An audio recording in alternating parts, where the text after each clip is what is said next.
un des principes de l'évolution, c'est que ceux qui survivent, ce n'est pas forcément les plus forts, c'est ceux qui coopèrent le plus, ceux qui s'associent. Ils arrivent à perdurer, ils arrivent à résister aux conditions difficiles. C'est toujours intéressant de rappeler que frater, ce n'est pas la petite famille à l'origine. Frater, ça renvoie en latin à la grande famille, au genre humain. On est d'emblée dans un enjeu planétaire. Entre le paléolithique et le néolithique, il y a eu toute une partie où il n'y a pas de traces avérées, vues, reconnues, identifiées de violence et de guerre. En tout cas, de guerre, non, et de violence, très peu. On a cherché, et dans les traces qu'on voit des ossements, on trouve très rarement des traces de violence faites délibérément d'humain à humain, et les traces de guerre, elles sont récentes. Les symbioses sont partout, en fait. Partout dans le monde vivant, ce qu'on a fait dans notre tour d'horizon, c'est de constater que tous les êtres vivants ont des relations d'entraide. Le processus d'alchimie a toujours été non seulement de l'humain, mais de l'ensemble de la nature. Nous sommes menacés comme famille humaine, mais nous sommes menacés par notre propre part d'inhumanité.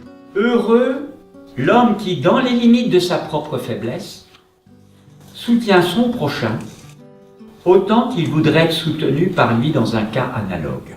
L'image en tant que telle, selon où elle est placée dans cet espace à l'intérieur de nous, elle va produire des choses différentes.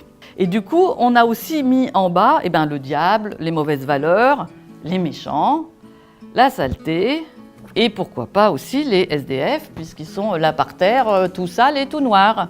Pendant que les grands de ce monde, eux, sont bien lumineux et bien en hauteur, sur des tribunes, sur des scènes d'artistes. Donc c'est intéressant de voir que la représentation qu'on avait sur l'homme préhistorique, elle est complètement fausse. Nous avons été très imprégnés, impressionnés par des choses, et c'est à notre charge de décider de voir les choses autrement. Donc si on peut se réapproprier que notre humanité a été bien plus aidante, aimante et bienveillante pendant si longtemps avant, c'est pas mal. Je considère qu'il faut être réaliste et passer par le noir du noir avant d'aller vers un système où l'ensemble des existants vivront plus en harmonie. Nos belles valeurs en haut et nos mauvaises valeurs en bas, elles sont là en train de s'entrechoquer et ça met le bazar. Donc on pourrait débazarder ça en travaillant sur cette géographie intérieure, on pourrait déloger ces choses-là. La nouvelle géopolitique de demain, c'est celle qui considère que la question de la sagesse, la question de l'amour, la question de la puissance créatrice et non pas de la puissance dominatrice, c'est central. Donc à ce moment-là, c'est un pouvoir de création et qui est démultiplié par la coopération.